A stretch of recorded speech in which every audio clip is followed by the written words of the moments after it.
কি বললি? তোর এত বড় সাহস? কে কে মারবে আমায়? আমার শক্তির সাথে মোকাবেলার ক্ষমতা কারোর নেই।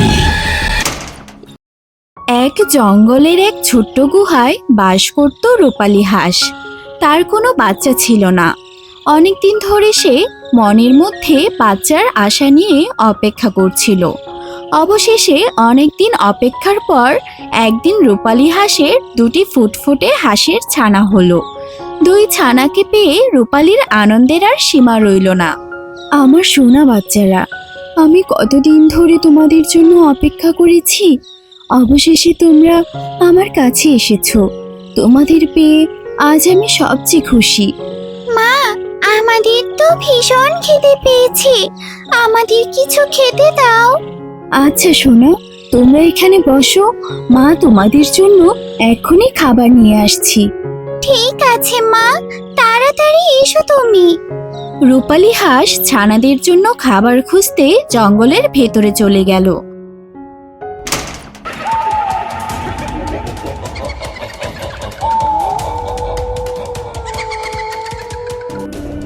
রূপালী চলে যাওয়ার কিছুক্ষণ পর সেই পথ দিয়ে যাচ্ছিল এক সাদা হায়না। সে ছিল খুব ভয়ঙ্কর। হঠাৎ তার চোখ পড়ল গুহার সামনে দাঁড়িয়ে থাকা দুই হাঁসের ছানার দিকে। ছানা দুটিকে দেখে হায়নার লোভ সামলানো কঠিন হয়ে গেল। সে দাঁত বের করে হেসে বলল, আরে বাহ, কে নাদোষ নদোষ হাঁসের কচি ছানা! কতদিন হলো হাঁসের মাংস খাই না, আজ তো বেশ মজাই মজা। হায়নাকে দেখে ছানা দুটো ভয়ে কাঁপতে কাঁপতে চিৎকার করে উঠল।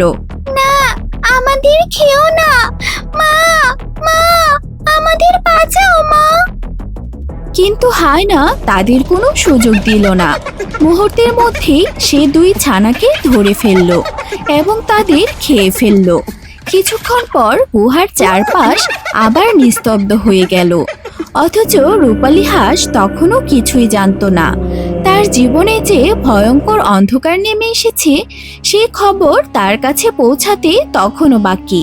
অনেকক্ষণ হয়ে গেল, আমার সোনা বাচ্চাগুলো এখনো কিছু খায়নি। নিশ্চয়ই ওরা খুব ক্ষুধার্ত হয়ে আছে। আমাকে তাড়াতাড়ি বাড়ি ফিরতে হবে।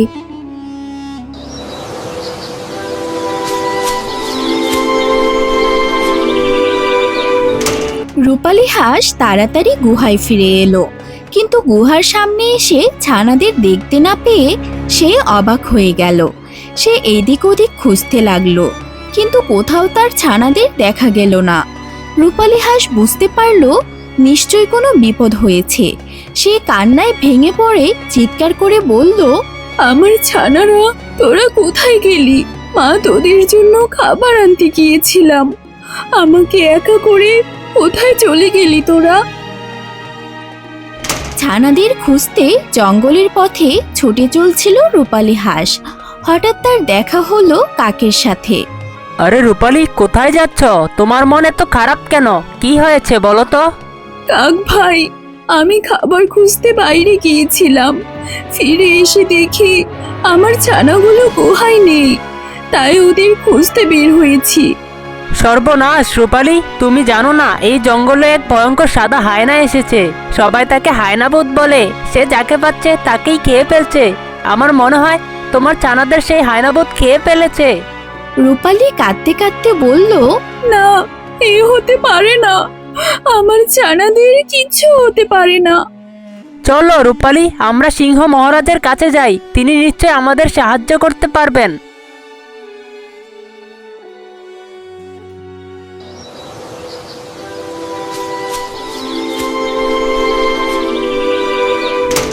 রূপালী হাঁস আর কাক দ্রুত সিংহ মহারাজের কাছে গেল। সেখানে গিয়ে তারা দেখল জঙ্গলের আরো অনেক প্রাণী আগে থেকে উপস্থিত রয়েছে। সবাই ভয়ে ও দুশ্চিন্তায় একে অপরের দিকে তাকিয়েছিল। রূপালী আর কাক সেখানে পৌঁছাতে সিংহ মহারাজ বললেন, কি হয়েছে রূপালী? তোমাকে এত চিন্তিত দেখাচ্ছে কেন? রূপালী হাঁস সিংহ মহারাজের সামনে বসে কাঁদতে কাঁদতে তার সঙ্গে ঘটে যাওয়া সব ঘটনা খুলে বলল। সব কথা শুনে সিংহ মহারাজ গম্ভীর হয়ে বললেন, হ্যাঁ রূপালী, তোমার মতো আরো অনেকেই আমার কাছে অভিযোগ করেছে। সবাই বলছে এই জঙ্গলে এক ভয়ঙ্কর সাদা হায়রা এসেছে। সে যাকে পাচ্ছে তাকেই আক্রমণ করছে।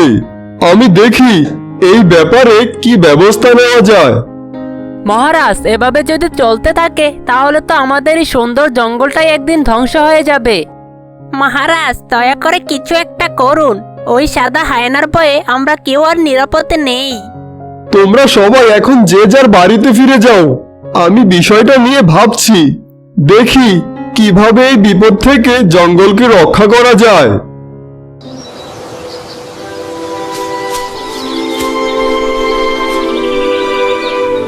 এইদিকে সাদা হায়না পুরো জঙ্গলে তাণ্ডব চালাতে লাগলো। তার ভয়ে জঙ্গলের সব প্রাণী ভয়ে কাঁপতো। হঠাৎ জঙ্গলের পথে হায়নার সামনে পড়ে গেল এক শিয়াল। শিয়ালকে দেখেই সাদা হায়না দাঁত বের করে তার দিকে এগিয়ে গেল। কিরে শিয়াল, তোর কি প্রাণে ভয় নেই নাকি? পুরো জঙ্গলের সবাই আমাকে দেখে পালিয়ে বেড়াচ্ছে। তোকে তো বেশ সাহসী মনে হচ্ছে, কিন্তু আজ তোর আর রক্ষে নেই। শিয়াল হায়নাকে দেখে ভয়ে কাঁপতে কাঁপতে বলল, ওরে বাবা, এদিকে সেই ভয়ঙ্কর সাদা হায়না। হায়রা মশাই, দয়া করে আমাকে ছেড়ে দিন। আমি আজ থেকে আপনার হয়ে কাজ করব। আপনি যা বলবেন আমি তাই করব। আজ থেকে আমি আপনার গোলাম। সত্যি বলছিস তো? ঠিক আছে, তাহলে আজ থেকে আমি যা বলবো তুই তাই করবি। এখন যা, খুঁজে বের কর কোথায় শিকার আছে। আমার পেটে ভীষণ খিদে পেয়েছে। এরপর থেকে শিয়াল সাদা হায়নার জন্য শিকার খুঁজতে সাহায্য করতে লাগলো।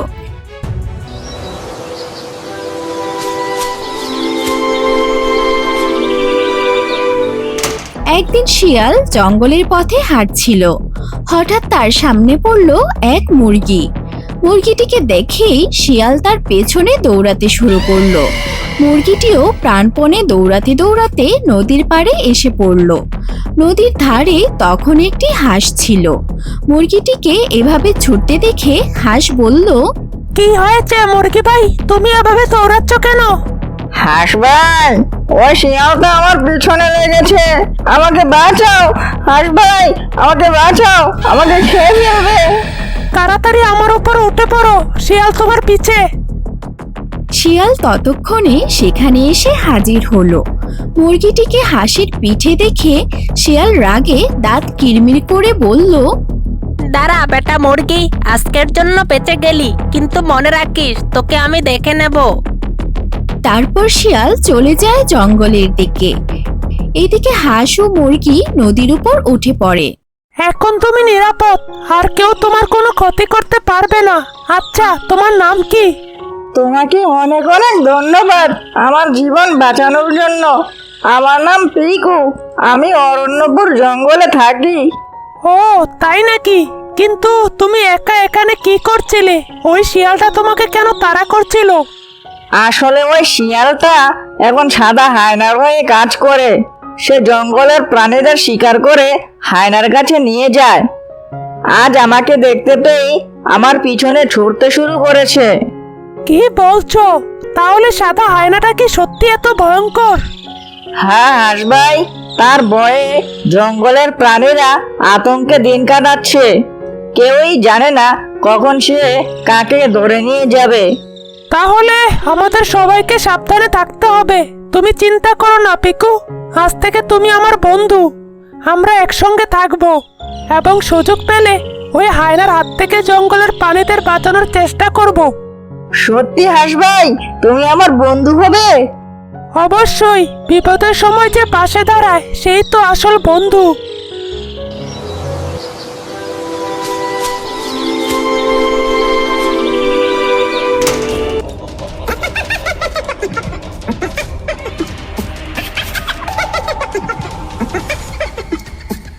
এদিকে সাদা হায়নার অত্যাচারে অতিষ্ঠ হয়ে জঙ্গলের সব পশু পাখি একে একে সিংহ মহারাজের কাছে এসে হাজির হলো।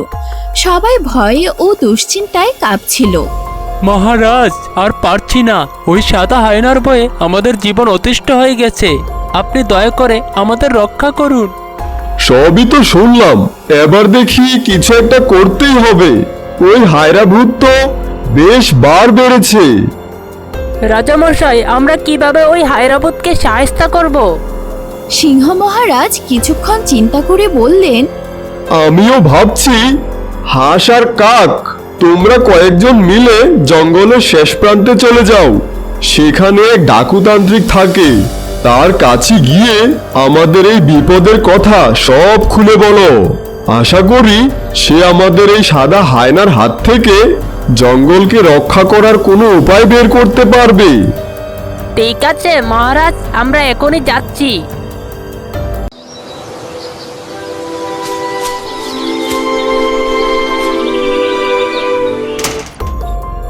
আমাকে কিছু বলতে হবে না, আমি সব জানি।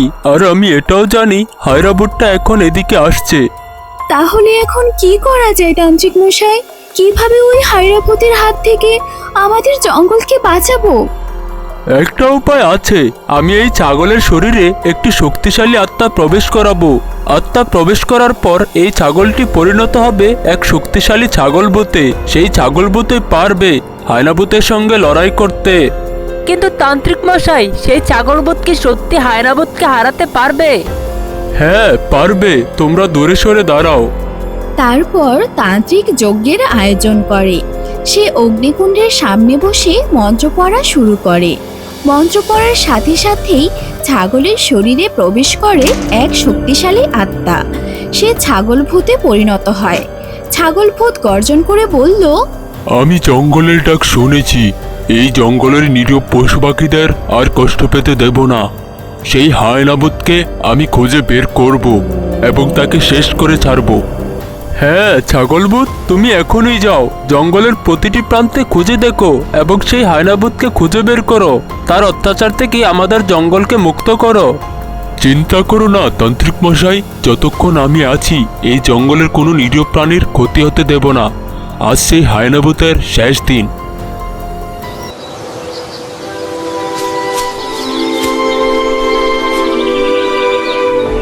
এরপর তারা সেখান থেকে চলে যায়। সবাই মিলে হায়রাভূতকে খুঁজতে থাকে। বেশ কিছুক্ষণ খোঁজার পর তাদের সামনে পড়ে সেই সাদা হায়রাভূত। হায়রাভূতটি তাদের দেখে খিলখিল করে হাসতে থাকে। বাহ, আজ দেখি শিকার না চাইতেই আমার সামনে হাজির।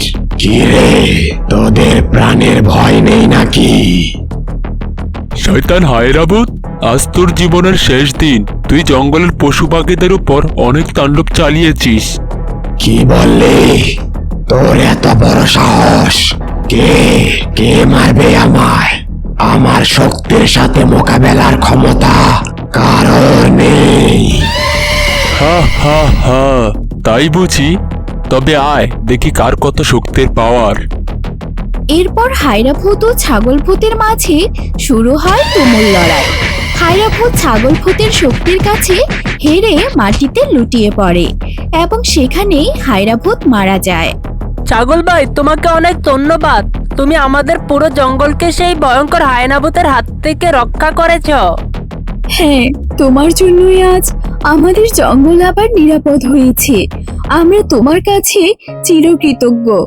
হ্যালো বন্ধুরা, আজকের লাকি ড্রয়ে নির্বাচিত নামগুলো হলো সজল, নাসিবা বেগম, জান্নাত, তাকরিম, নুসরাত, ধ্রুব দাস, মিনহাজ, মামুন, জাহিদ, রাইফা, ফারহান। ভিডিওতে আপনার নাম দেখতে চাইলে শুধু নাম লিখলে হবে না, আমাদের হাসের কার্টুন বাংলা চ্যানেলটি এক্ষুনি সাবস্ক্রাইব করে নিন।